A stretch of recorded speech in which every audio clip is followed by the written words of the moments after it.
Hi, my name is Emma, and tonight my mother slapped me. The slap came after one word from me, no.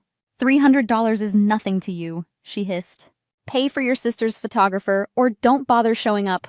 Kate smirked, whispering, Stop being difficult. It's my birthday. Dad murmured, Emma, be reasonable, family helps family, eyes avoiding mine. I tasted blood and said, my answer's no, and final. Ungrateful girl, Mom spat, then her palm found my face. The room froze. My cheek burned hotter than humiliation itself. That slap wasn't about money. It was lifelong obedience demanded. If this hits home, comment, like, and subscribe for more. I grew up in a modest suburb outside Chicago. Mom managed a dental office. Dad balanced mid-sized firm ledgers. Kate was 3 years younger, prettier, louder, mother's mirror image. I was studious, brown-haired, more like my father's side. Relatives grinned. Kate's a heartbreaker. Mine. Emma's the smart one. Those labels sounded harmless, then hardened into roles we obeyed. At 6, Kate got elite dance. I got the library program. She rotated new dresses for dances. I hunted used textbooks. Every request of mine met budgets. Hers met applause and exceptions. By 16, I bagged groceries to buy my calculator. Kate never worked. She needed time to be a teenager. When I asked for science camp, Mom sighed about costs. When Kate wanted master classes, Dad called it investing wisely. At college, differences widened into canyons we stopped acknowledging. I took loans, 2 jobs, and roommates who shared dishes. Kate's tuition was covered. Her apartment, allowance, and photo shoots, too. Mom beamed. She's an entrepreneur. Dad nodded like it was gospel. My nursing degree earned, apparently, only a cautious, tepid stable. When I spoke up, they called differences needs. Jealousy unattractive. Dad's reasonable voice always asked me to understand and accommodate. So I stopped asking and learned to survive without asking. Work became sanctuary. Night shifts, charts, names I never forgot. Patients requested me. Colleagues trusted me with the hardest rooms. Meanwhile, Kate's brand bloomed online, watered by my parents' enthusiasm. When bills arrived, their eyes drifted toward me, almost automatic. Small loans became assumptions. Help became regular direct deposits. If I hesitated, Mom sighed. Don't be jealous, Emma. Dad added, different children, different needs. Like a closing prayer. I decorated a balcony garden and paid every bill. I kept peace by shrinking and called it maturity. But shrinking doesn't build respect. It just hides the bruise. Every yes trained them. Every silence trained me even deeper. Until one tiny number revealed the scale of everything. I should have known then the bill would come due. Chicago gave me room to become someone without permission. 12-hour shifts taught grit and a surgeon's calm under pressure. Cardiac alarms, midnight codes, families gripping my sleeve for answers. Patients asked for me. Colleagues trusted me with the hardest rooms. I earned charge nurse by being steady, not loud or flashy. I kept chaos moving, and people breathed a little easier. Respect felt clean, not traded for favors or performance. My place was small, but everything inside it was mine. Bills paid on time. Savings and an emergency fund grew. Friends formed like second ribs. Nurses, techs, a paramedic neighbor. We swapped shifts and believed each other's exhaustion. Michael arrived like breath after surfacing from a deep hold. Respiratory therapist with soft humor and eyes that noticed. He didn't need spectacle. He honored the quiet wins. You're real, he said once, and meant every word. Back home, the old script reran without a glitch. Kate posted rooftops. My parents praised beneath every frame. At dinners, her brand strategy filled the whole table. When conversation slid to me, it ended within minutes. Requests started small, polite, almost reasonable on the surface. Cover dinner? Gas is crazy. Deposit until the brand pays. Mom sighed about sacrifice. Dad praised me for being steady. Different kids, different needs, he said like a benediction. I kept paying because silence felt cheaper than conflict. Every yes sanded me smaller, smoother, easier to ignore. When I hesitated, practicality got renamed jealousy, and I shrank. Michael finally named the math I refused to see. They treat you like a budget line, he said flatly. You're the emergency fund. She's the investment with endless extensions. I told myself this was easier than being difficult. Easier than sighs, side eyes, and group chat sermons on loyalty. But easy isn't free. And it wasn't right either. I believed the asks would stay small, survivable, polite. I believed wrong. Birthdays were our family's strict religion. Kate's 26th came with a plan, a list, a price. And the price wasn't money alone, it was obedience again. Next came the rooftop, the photographer, and the number. I should have known it wouldn't stay a quiet conversation. The plan dropped at dinner like confetti in a bill. Rooftop at altitude, private terrace, signature cocktails, sunset photos. The base is $2,400. With extras, it's $3,000. Mom's eyes shone. Dad nodded like it was already settled. Then she turned to me. You'll cover $300 for the photographer. I kept my tone level. That's more than I can do. Kate laughed. Not everyone celebrates with pizza and Netflix, Emma. Mom added. You don't have kids, and your place is small. Dad leaned in. Family helps family. Is this worth a rift? I heard the old script and refused to mouth the lines. I'll bring a gift. My answer is no. Pressure arrived fast, dressed as concern and coated in guilt. Texts pinged. Maybe you didn't understand the vision. It's one time. Calls followed. Mom persuasive, Dad disappointed, Kate incredulous. Is $300 worth hurting your sister? Dad asked softly. Kate posted stories. Scaling back dreams when people won't show up. I answered the group chat with one clear, steady message. I won't fund the photographer. I'll attend and bring a gift. Read receipts lined up. Replies landed. Selfish. Ungrateful. I set the phone down and let the storm pass. Then the timeline exposed what they hoped I'd ignore. Kate posted limited edition heels. Designer. Tagged at $500. Caption. Investing in myself. 3 hearts glittering underneath. Timestamp 2 days after asking me to fund her photos. So the money existed. It just wasn't for responsibility. My wallet handled logistics. Hers curated appearances and applause. Michael saw the post and handed me tea, wordless. You see it now, he said. No gloating, only kindness. I breathed out and replied once more, final. My answer stands. Please stop asking. I'll see you Sunday. The phone lit again with familiar, inherited urgency. Dad's voicemail. Don't die on this hill, Emma. Mom. You're making everything about you. Kate. Thanks for nothing. I turned the screen face down and watched evening settle. In the quiet, something steadied that years hadn't touched. Saying no felt small, then enormous, like sudden oxygen. I thought holding the line would end the argument. I should have known better. My family rewrites rules mid-game. Tomorrow, they were going to change the rules entirely. Saturday's pre-party felt staged the moment I rang the bell. Dad smiled too wide. Mom arranged vegetables like props. Kate scrolled, new jewelry flashing, boredom carefully curated. Mom sat me down. We booked the photographer Kate wanted. Dad slid an invoice. We covered your portion temporarily. $300 due today, he added, eyes drifting away. I kept my voice even. I never agreed to that. I'll bring a gift tomorrow. My answer remains no. Mom's jaw set. Don't be petty over pennies, Emma. Dad asked, is this worth a family rift? The hill, I said, is being treated equally here. Silence. Then Mom let the fury in. You're jealous, critical, determined to ruin moments. Look at your sister. She sparkles. You count receipts. My voice stayed steady. I carried loans and night shifts. You paid her tuition, apartment, allowances, photo shoots. You called my career stable, like a consolation prize. You ask me for cash, then praise her selfies. That's not jealousy, that's math. I tapped the invoice. Kate's eyes watered. Why are you so cruel, Emma? I wanted one perfect birthday, she whispered. Mom rose. I won't be disrespected in my house. Apologize, pay, and stop poisoning our celebrations. I stood. I'm not your wallet or villain. I'm done. Ungrateful girl. Mom spat, stepping close, hand curling. $300 is nothing to you.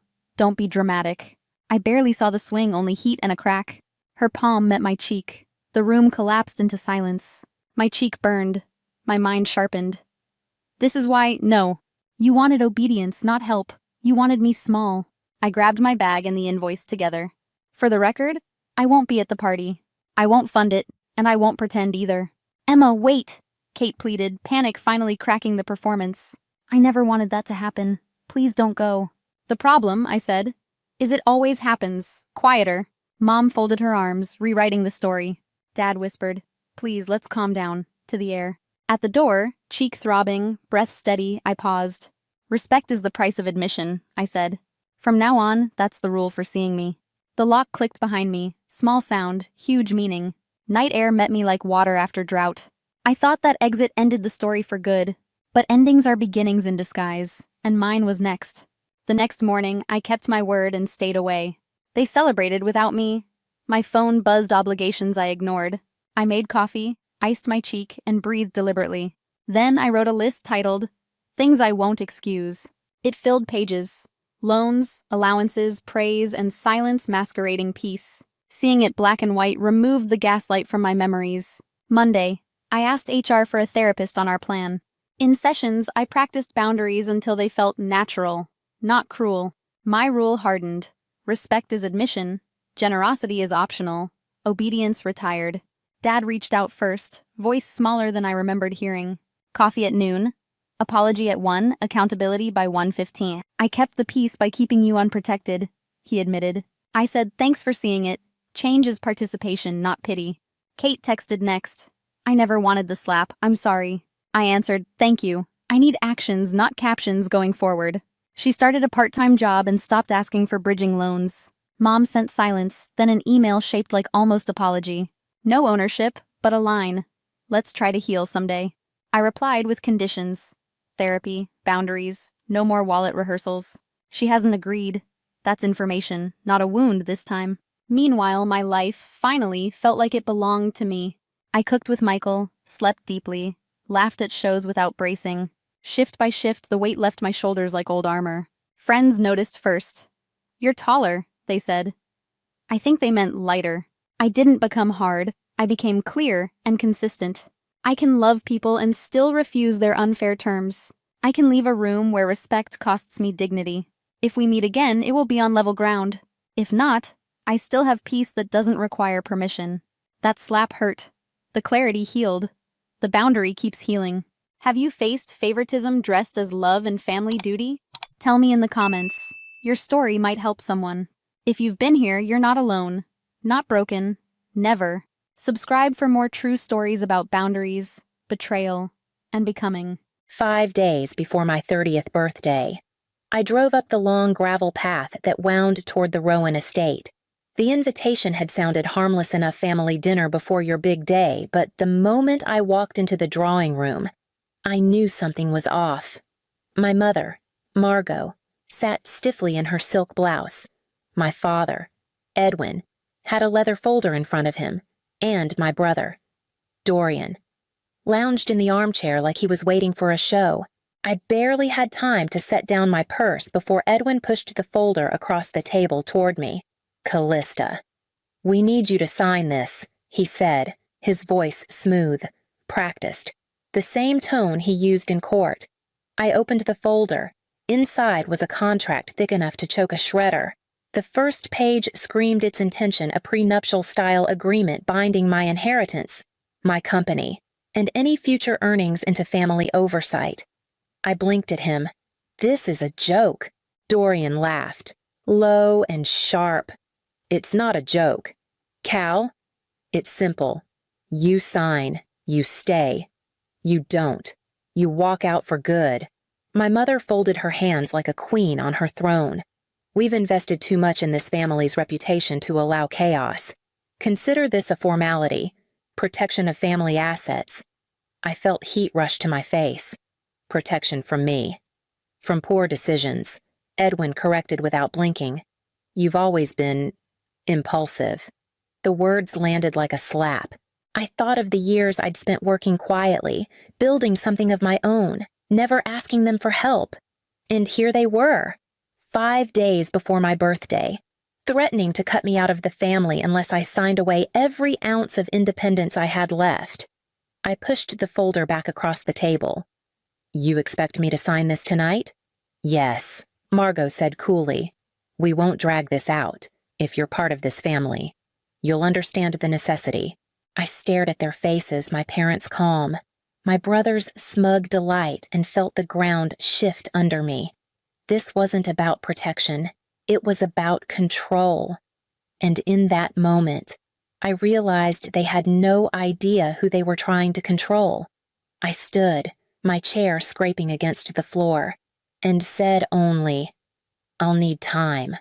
Then I walked out, the folder still on the table, but their ultimatum clinging to me like smoke as I drove into the night.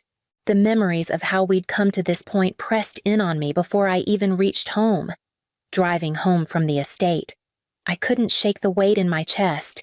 Their ultimatum wasn't new. It was just the sharpest version of a pattern I had known my entire life. My parents had built their lives on appearances. My mother's world revolved around luncheons, curated guest lists, and ensuring the Rowan name was whispered in the right circles. My father was a lawyer who believed control was the purest form of love. He raised me and Dorian to believe loyalty meant obedience. That belonging came at the price of silence.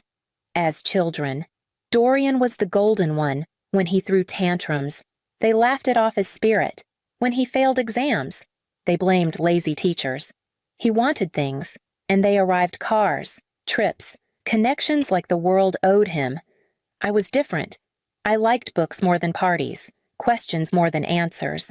When I suggested ideas or dreamed of building something beyond the family circle, I was patted on the head and told not to be naive. "You'll grow out of it," my mother used to say, her smile tight, her eyes already dismissing me. My father preferred sharper words. "Stop chasing fantasies, Callista. Leave the real work to us." The only person who never asked me to shrink was my grandfather. He'd sit with me on the back porch, listening to my wild plans for inventions, companies, ways of living that didn't depend on the Rowan name. He'd chuckle, sip his coffee, and say, "Don't let them put you in their box. Cal, you're bigger than that." When he passed away during my last year of college, I thought I had lost my only ally. Then his will was read, quietly, secretly. He had left nearly everything to me, investments he'd managed for decades, carefully hidden from my parents.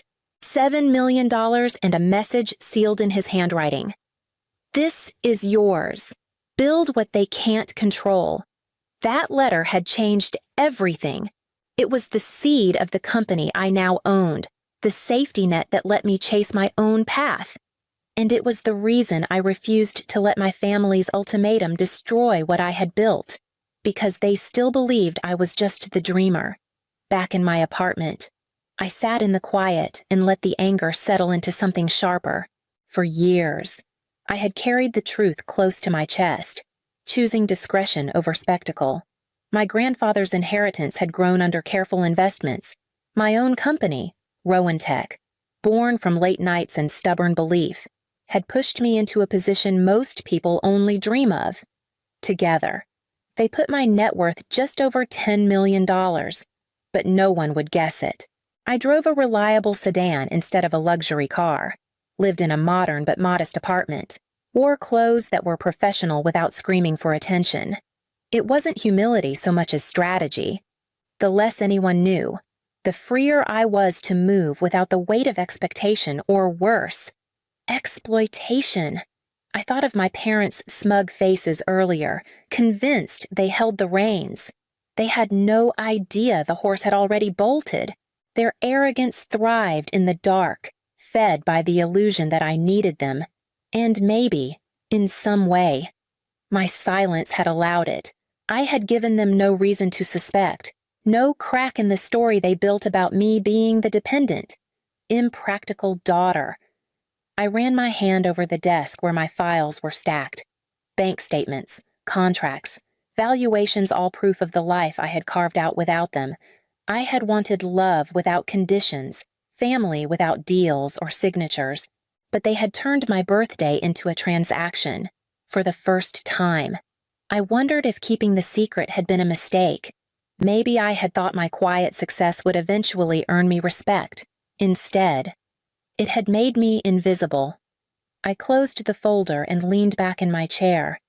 If they wanted a battle over power and money, then perhaps it was time they saw exactly who they were dealing with. I reached for my phone, knowing the first call I had to make would be to the one person who had always stood in my corner. The first call I made was to Lena. She answered on the second ring, her voice bright until she heard mine. I told her everything: the estate, the contract, the ultimatum. For a moment, there was only silence on the line, and then her outrage came spilling through. "They're treating you like property," she snapped, not even pretending to hide it. Who does that to their own daughter? I pressed my forehead against the cool glass of my window. Apparently mine. You can't let them corner you into this. Not when you have the power to end it. Her certainty steadied me. I promised I had a plan. Though at that point it was more conviction than detail. After we hung up, I called Gerald Knox, the only lawyer I trusted, the man who had handled my grandfather's estate and seen me through the early stages of building Rowan Tech. He was retired in name only, still sharp, still formidable. When I arrived at his office the next morning, he welcomed me with the same grave kindness I remembered. I slid the thick contract across his desk. He read silently, page after page, his mouth tightening the further he went. At last, he set it down. "This isn't protection," he said flatly. "This is predatory. They want you bound so tightly you'd need their permission to breathe." The validation was a relief. "Can we fight it?" He gave me a look that almost made me smile. "We won't just fight it, we'll rewrite the rules." For the next 2 hours, we drafted a counter-agreement. It was everything theirs wasn't balanced, precise, and ironclad. It secured my company and intellectual property, shielded my investments, and outlined terms that acknowledged me as an equal, not an asset to be managed. When we finished, Gerald leaned back. "This," he said, tapping the new document, "is what real protection looks like." I gathered the papers into my folder, feeling their weight in my hands. For the first time since the ultimatum, I wasn't just angry, I was prepared. As I left his office, I knew the next step wasn't the document itself, but deciding how and when to use it. Walking home with Gerald's counter-agreement in my bag, I felt the sharp edges of memory pressing in. This wasn't just about a contract. It was every moment that had led here, every subtle reminder that I was never enough in their eyes. I remembered Margot's voice at a dinner party years ago, cutting through the clink of glasses. Callista insists on building her little software company. Such ambition. The pause that followed was deliberate, her polite smile concealing the message cute hobby. Nothing more. Guests laughed softly, not at the joke, but at my silence. Then there was my father. When I landed my first round of funding, I called to share the news. Edwin listened, then replied, "That's good, but let's be realistic. You won't keep pace with the established firms. Stay practical. Cal." He never asked what the company did. He never asked why it mattered to me. And Dorian, he treated my success as a family wallet. "You'll cover my shortfall." "Right, it's all the same money." He said it casually, as if my hard work existed only to cushion his failures. He never once congratulated me. He never thought he needed to. One memory bled into another until the pattern was undeniable. They had never believed in me, never respected me. The prenup wasn't a sudden act of caution. It was the natural conclusion of years spent treating me as someone to be managed, not trusted. I reached my apartment door with my hands trembling, but not from fear. It was clarity. The cracks in our family had always been there. I had just pretended they were surface scratches.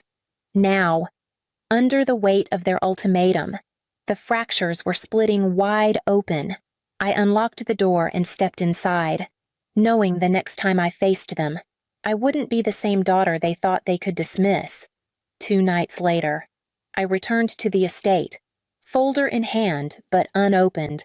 Margot had called it a final discussion, her tone suggesting magnanimity, as if I were being offered a chance at redemption.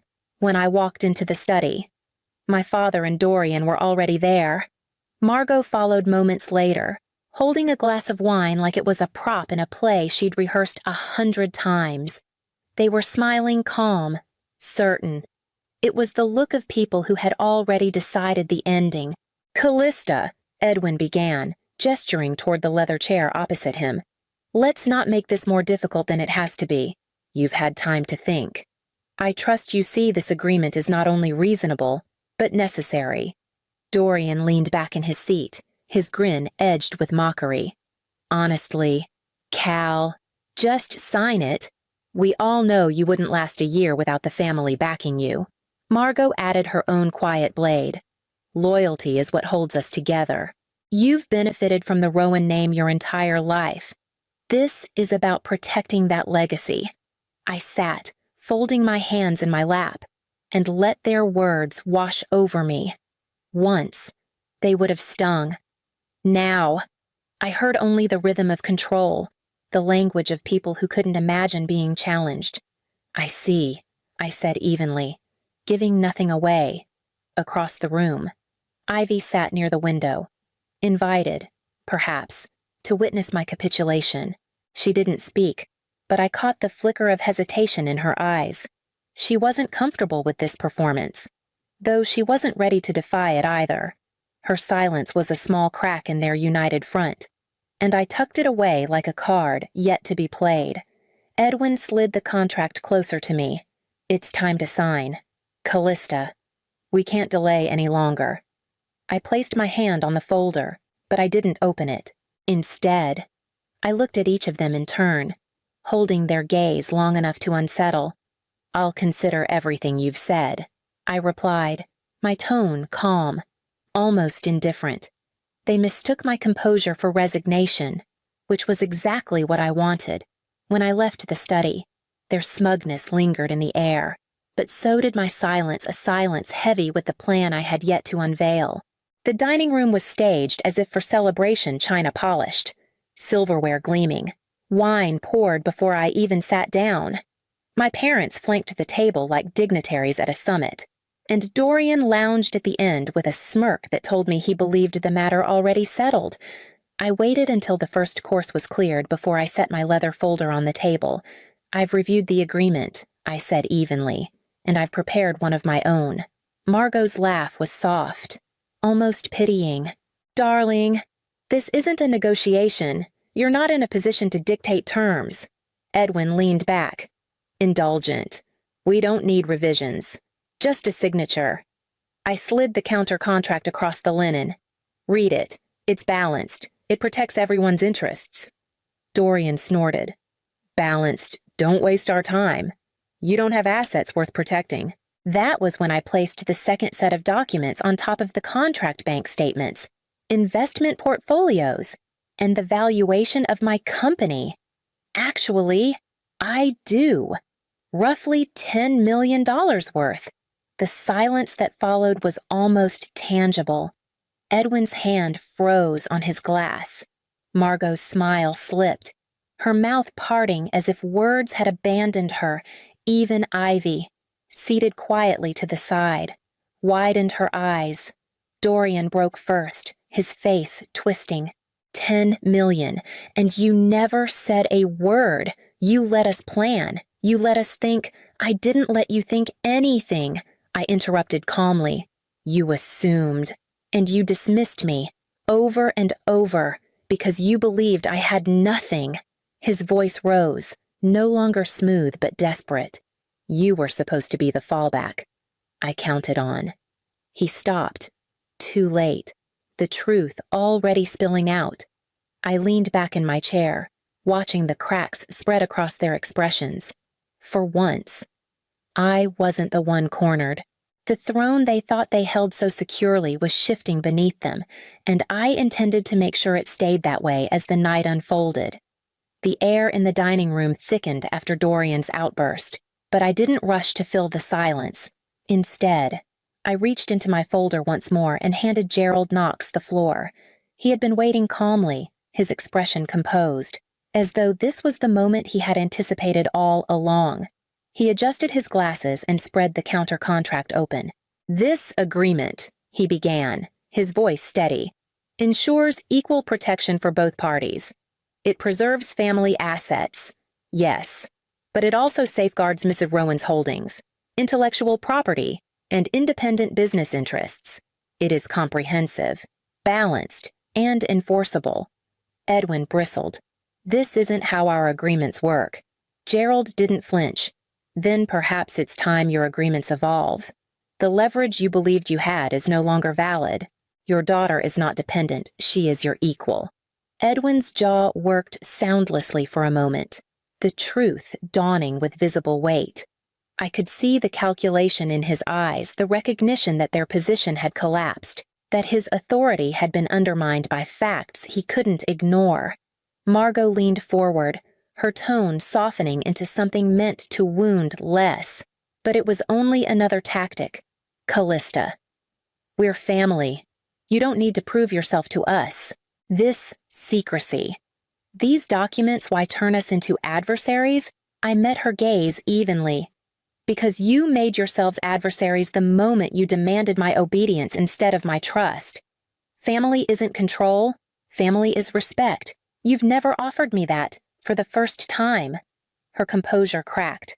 The mask slipped just enough to show discomfort. Across the table. Ivy cleared her throat, her voice quiet but steady. She's right. Maybe it's time we start listening instead of assuming. Her words weren't much, but they were a fracture in the wall my parents had built around themselves. A reminder that not every bond in this bloodline was poisoned. I closed my folder, not with finality, but with resolve. They knew the ground had shifted, and I was no longer standing on the weaker side. The battle wasn't over, but for the first time, I could see them scrambling for footing they no longer held. In the days that followed, the atmosphere around the Rowan family shifted in subtle but undeniable ways. At gatherings, I noticed the difference in how people addressed me. Aunts and uncles who once dismissed my work now asked careful questions about my company, their curiosity tinged with caution. Others, like Dorian, barely concealed their resentment, their greetings clipped, their eyes sharp with unspoken accusations. Gerald moved swiftly, filing paperwork that locked every door my parents might try to pry open. My assets were sealed under protections they couldn't override. My intellectual property ringed with legal fortifications. He handed me copies of the finalized documents with a rare smile. "You're untouchable now," he said. And for the first time, I believed it. The liberation was real, but it came wrapped in a quiet grief. Any lingering hope that my parents would one day see me without conditions evaporated in that dining room. Respect born of exposure wasn't respect at all. It was compliance forced by numbers on a page. I found myself replaying moments from childhood, searching for warmth that maybe had never been there. My grandfather's voice, steady and proud, became the only true anchor in that past. His faith in me had been the seed of everything, and now I understood why he chose to bypass the family altogether. Walking out of Gerald's office with the final papers in my hands, I felt lighter. Yes, but also alone in a way I hadn't expected. Blood had tied me to them, but the bond of love had been severed long before the ultimatum. My birthday was approaching, and with it the decision of how to mark this new beginning on my own terms. On the evening of my birthday, my apartment was filled with voices that rang with laughter instead of judgment. Lena had taken over the kitchen, insisting on cooking, while Ivy arrived with flowers she'd chosen herself, a quiet gesture that meant more than words. Around the table sat people who had walked beside me by choice, not obligation friends who knew me for my ideas, my stubbornness, my victories and failures. There was no polished silver, no speeches about legacy, no undercurrent of competition, just warmth, the kind I had longed for in my own family but never received. As I watched Lena and Ivy banter across the table, I realized how rare and precious it was to be surrounded by people who showed up because they wanted to, not because they expected to gain something. When the cake was set in front of me, its candles flickering, I didn't make the usual silent wish. Instead, I felt the certainty of a vow forming in my chest. I would never again dim myself to keep others comfortable. I would not fold under control disguised as loyalty. Blood may have tied me to the Rowans, but loyalty, respect, and love defined the family I chose. And sitting there, I knew I already had everything I needed. As the candles melted into soft pools of wax, I blew them out with a steady breath, not asking for change but sealing the life I had already claimed. My life was mine, unapologetically, and I would never hide my light again. Atlanta has always been dressed in glass and polish, and my family's name fits neatly into that reflection. Voss and Hale Hotels, founded on my grandfather's vision, is whispered at charity galas, splashed across glossy magazines, and etched onto lobbies that smell faintly of citrus and wealth. To the city. We are a dynasty. To me, we are a portrait so carefully staged that no one notices the cracks. Those cracks were clearest at home. My brother Lachlan had a spotlight that never dimmed. When he failed out of his first year at college, he was rewarded with a leased BMW. When I graduated with honors in finance, the most I received was a distracted nod at every board dinner. Lachlan was the future of the company. I was the afterthought, the one expected to stay polite, applaud, and not ask for a seat at the table. The only person who refused to play along was August, my grandfather. He had made his fortune as an investment banker long before hotels became our family's crown jewel. To him, wealth was never proof of worth, character was. Over late-night coffee. He reminded me that he built this empire with integrity and discipline, not shortcuts or favorites. He believed I inherited that discipline, even when my parents made me feel invisible. It was August who first taught me never to hand trust over blindly. Years ago, after an accounting mix-up quietly drained one of my accounts, I learned my lesson. I created a structure of protection's dual accounts, automated alerts, and one last safeguard, a decoy safe code. If anyone ever pressed me for money under the guise of an emergency, they would reach only the surface, never the foundation. It wasn't cynicism that made me prepare. It was survival, growing inside a house where love was conditional and trust was currency. And I carried that preparation with me as I stepped toward the first real opportunity of my career, ready to finally prove I didn't need their stage to shine.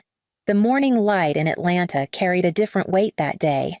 For once, it wasn't filtered through the shadow of my family's expectations.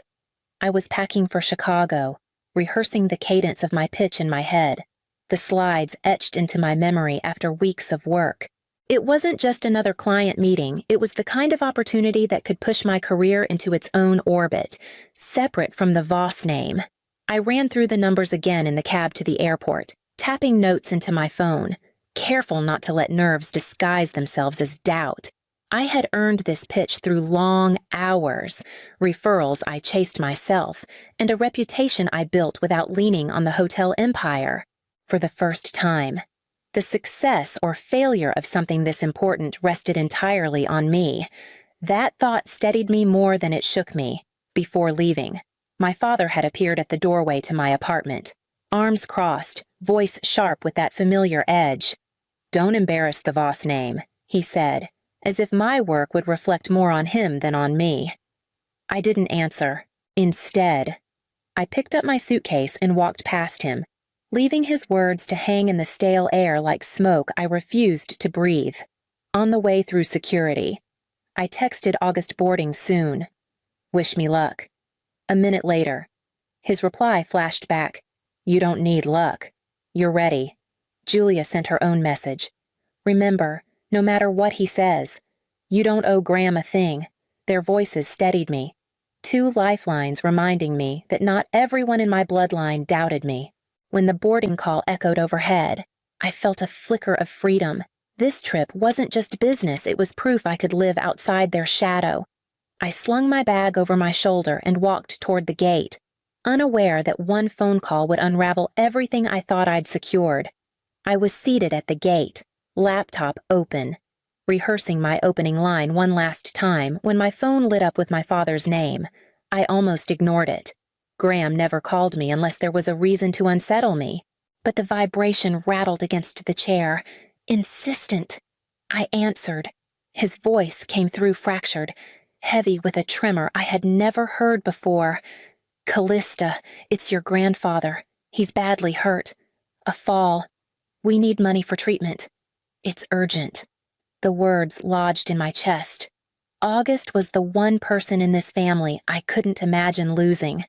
I shot to my feet, the boarding call muffled by the thundering in my ears. "Where is he?" I demanded. "We're at the hospital," he said quickly, breath shallow. "They need payment before they'll do the scans." "Send it now." "Callista, don't think, just do it." In the past, I might have faltered, desperate to prove I was useful. Now, every instinct warred with the memory of late-night talks with August. Still, the panic overrode my suspicion.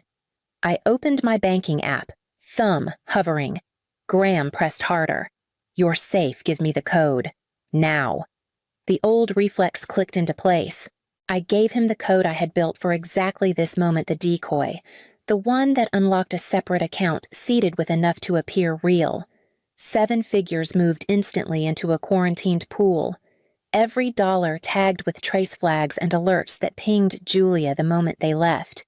I canceled my flight, the email to my client drafted with shaking fingers, then drove straight toward Buckhead, the city skyline blurring past. My stomach churned, my heart torn between fear and a rising unease. When I pulled into August's driveway, my hands still clutched the wheel tight. And then the front door opened, and there he was, upright, calm, and holding the morning paper. August stood in the doorway, his reading glasses balanced low on his nose, the morning paper tucked under his arm. The sight of him so steady made my knees weaken. I nearly collapsed into his arms, but the confusion on his face stopped me cold. "Callista, what on earth are you doing here? Shouldn't you be in Chicago?" The words hit harder than a slap. My throat closed as I tried to explain. "Dad called. He said you'd fallen, that you were hurt, maybe dying." His eyes darkened. He stepped back and motioned me inside. Once the door closed behind us, he rubbed at his temples, heavy with the weight of something he hadn't wanted to say. He asked me to play along. August admitted, said it would keep things peaceful if you stayed out of the way for a while. I told him no. I wouldn't lie to you. I sank into his armchair, the same one I'd curled into as a child when he told me stories about discipline and fairness. My chest burned with betrayal. He hadn't just manipulated me, he had tried to weaponize the one bond in this family that was still unbroken. I opened my laptop, fingers steady despite the shaking in my heart. On the dashboard, red alerts blinked across the screen. The decoy funds were already moving, funneled out in neat transfers to accounts that stank of shell companies and laundering routes. August leaned over my shoulder. "He thinks he won." I closed the laptop with a snap. "No. He thinks I'm still the girl who would cry and beg for scraps. Not anymore." The fear I'd carried since that call didn't dissolve, it crystallized into something sharper. I would not waste another tear. If Graham wanted to steal, then every wire he touched would become a record. I straightened, staring across the study's shelves of old ledgers and contracts, already forming a plan. The wound was a lie. My weapon would be the truth. I spent the next hour at August's desk, screens glowing across the room like floodlights in the dark. Every transaction appeared in real time, the alerts cascading in neat succession. Outflows from the decoy account spread like cracks in glass, first to a maintenance vendor tied to the hotels, then to a consultancy address in the Caribbean I recognized as nothing more than a rented post office box. From the outside, anyone reviewing those lines would see the story of panic $7 million drained in a matter of hours. I leaned back, forcing my shoulders to slump, rehearsing what grief would look like if Graham or anyone else came sniffing. But the truth was different. Each loss carried its own tag. Every wire traced and mirrored into a file I had been building for years. Julia's notifications were already firing. She would know exactly where to push, which regulators to nudge. August sat across from me, watching carefully. "He's always thought you were too quiet to see what he was doing," he murmured. "He doesn't understand you've been listening longer than he's been talking." I smiled without humor. "He thinks he emptied me out. All he really did was open a paper trail I couldn't have bought myself.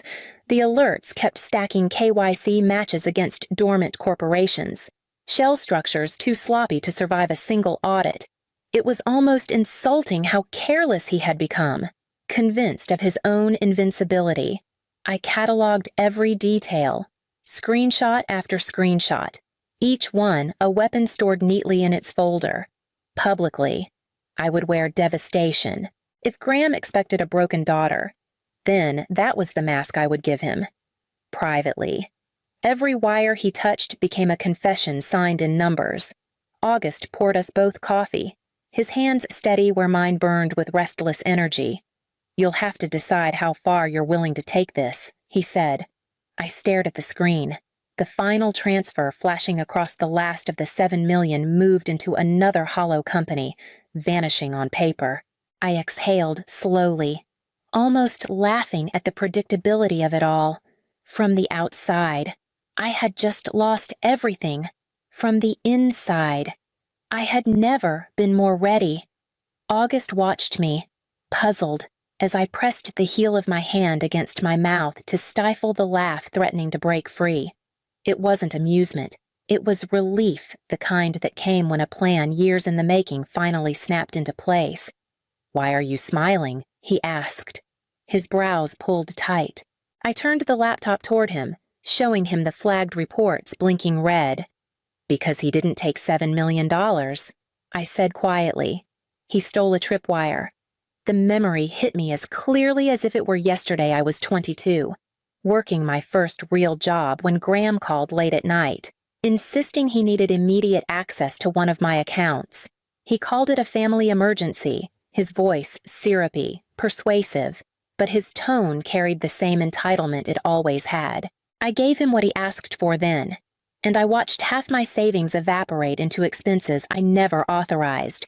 That was the night I promised myself it would never happen again.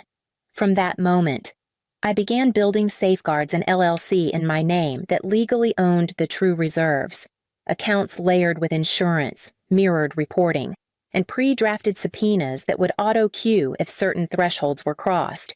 The decoy pool was theater, stocked with just enough to look convincing, designed to bleed if ever forced open. Now the alerts I had engineered were in motion, sending data trails to secure archives. Julia called within the hour, her voice sharpened with purpose. "I've already begun filings," she said. "Injunction drafts, suspicious activity reports, preservation letters to the banks. By tomorrow morning, regulators will have packets on their desks." August leaned back, a rare smile tugging at the corner of his mouth. "So he thinks he's won?" "No," I corrected. Closing the laptop, "He thinks he's clever.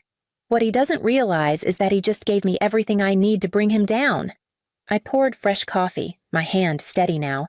The fear replaced with clarity.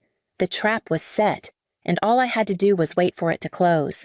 The next morning, August brought down boxes from his attic, dust rising in the air as though the past itself resisted being disturbed. Inside were decades of ledgers, contracts, and hand-scribbled notes that predated Graham's takeover. Julia arrived with her laptop and legal pads, ready to comb through every number, together. We spread the evidence across August's study until the floor was carpeted with years of transactions. The pattern surfaced quickly. Invoices from routine maintenance were inflated threefold. Lease agreements for partnered restaurants tied back to shell companies registered under Laughlin's name. Even the hotel's corporate wellness program routed funds through an advisory group that existed only on paper. It wasn't just sloppy accounting, it was a pipeline. And every drop flowed straight toward Laughlin. I traced the wires on my screen, following one transaction into another. The path lit up like a web of deceit. Each transfer was small enough to blend into normal business, but relentless in its consistency. 1,000 here, 10,000 there, until the sum dwarfed what I'd thought was missing. My father hadn't just stolen. He had engineered a system to keep funneling me out of the family's future when Julia uncovered an email thread between Graham and a board consultant. My chest tightened. In it, he dismissed me as optics, not operations. He had carved me down to a face for photographs, a token of diversity in a family portrait he wanted to control. Nothing more. August shook his head as he read. "He's terrified," he said softly. terrified of dying with an heir who can't carry the story. So he props up Lachlan. No matter the cost, I assembled every date, every invoice, every quote where my name was diminished. The dossier grew into a narrative no spin could erase. The empire was built on myth, and now the footnotes were ready to burn it. By the time the sun set, the dossier was no longer just a pile of papers on August's study floor. Julia had transformed it into a weapon. She drafted a motion for an emergency temporary restraining order, attaching the flagged transfers from the decoy account, the inflated invoices, and the email threads. With each signature line filled, the weight shifted. What had been rumor and suspicion now carried the force of law. While Julia finalized the filings, I prepared my own strike. My laptop glowed as I typed out a statement, every word measured like currency. I named no one, accused no one directly, but laid out the facts: a fabricated medical emergency used to coerce funds, the subsequent transfers into questionable accounts, and my decision to make the documentation public. Then I added a line I knew would matter most: my commitment to employees, to pay what was owed, and to transparency moving forward. When I pressed post, the effect was immediate. Notifications exploded across my screen. Investors who once returned my father's calls within minutes now stalled, cautious. Employees, some of whom I had never met, began forwarding emails, records of late paychecks, suspicious directives, even personal notes from Graham demanding silence. One message stopped me cold, an anonymous email with a single attachment. It was the office's shredding schedule for the next morning, complete with security logins and timestamps. The whistleblower's subject line was simple: for the good of the company. Julia skimmed it, her eyes narrowing. If they're moving to destroy records, we'll need preservation orders. I'll get the regulators moving tonight. The walls of the hotel empire, once so impenetrable, now carried the faint smell of smoke. My mother finally whispered, "Callista, we only wanted I cut her off. You wanted control. And now it's gone." They didn't move as I gathered the papers and slid them back into my bag. Their stillness was almost eerie, like they were trying to imagine a version of me that would fold again. But that version no longer existed. I walked to the door, the sound of my keys sharp in the quiet, and knew the next time I faced them, it would not be on their terms. Graham looked up, wearing that familiar smile, the one meant to disarm before the blade cut. "Callista," he said smoothly, "you're out of place here. Let me handle this." I stepped forward, placing a folder on his desk. "This is your contract. Dad, the clause August insisted on dishonesty voids your control. And here are the transfers, the kickbacks, the fabricated emergency you used to pry a code from me. Your legacy is already void." His smile faltered. Fury took its place. "You think you can run this company? You're too sentimental for hard business. You'd ruin us to prove a point." Before I could answer, the door opened again. 2 federal agents entered, badges raised, followed by state investigators carrying preservation orders. Julia's filings had reached their mark. Devices were seized, files bagged. Lachlan's face drained of color. "I only signed what he told me," he blurted. "He promised to fix it. I didn't know it would go this far." Graham slammed a fist against the desk. "Coward." Then he turned to me, voice sharp. "I did this for the Empire, for Lachlan. It has to look unbreakable, even if it means breaking you." August stepped forward, his voice calm but firm. "Legacy without integrity is only rot." The agents led Graham out as the judge's TRO came through, and in the silence that followed, I felt the weight of the Empire shift toward me. Weeks later, the fallout had settled into something sharper than silence. Graham faced charges that would keep him tangled in hearings for years, his reputation shredded faster than the papers he'd tried to hide. Lachlan, cornered by investigators, admitted to the gambling debts that had quietly bled him dry and fueled the shell companies, in exchange for cooperation. He entered treatment, a coward's retreat softened by the faintest trace of remorse. The board moved quickly. Graham was stripped of his seat, and under the clause August had protected, the court named me interim CEO. It wasn't a coronation. It was a responsibility, heavy and unglamorous. But mine, the decoy funds cycled back intact. Proof that my preparation had held, I directed them first to pay back wages, then into a scholarship fund for employees' children, naming it after August. One evening, I rehired the night manager my father had dismissed for refusing to falsify occupancy numbers, watching the man shake my hand, relief written across his face. Felt more like victory than any courtroom ruling. That night, I stood on the rooftop of our flagship hotel with the staff gathered around, opening the books for everyone to see. The city stretched out in lights below, and for the first time, the empire looked honest. Later, I sat with August, the skyline flickering behind us. He admitted his deepest mistake had been confusing loyalty with lenience, letting Graham's ambition grow unchecked. Legacy, he said, isn't inherited, it's earned. Over and over, I agreed. Watching the hotel lights burn steady against the night, they weren't props in someone else's performance anymore. They were lamps I intended to keep lit. Every day, on my own terms.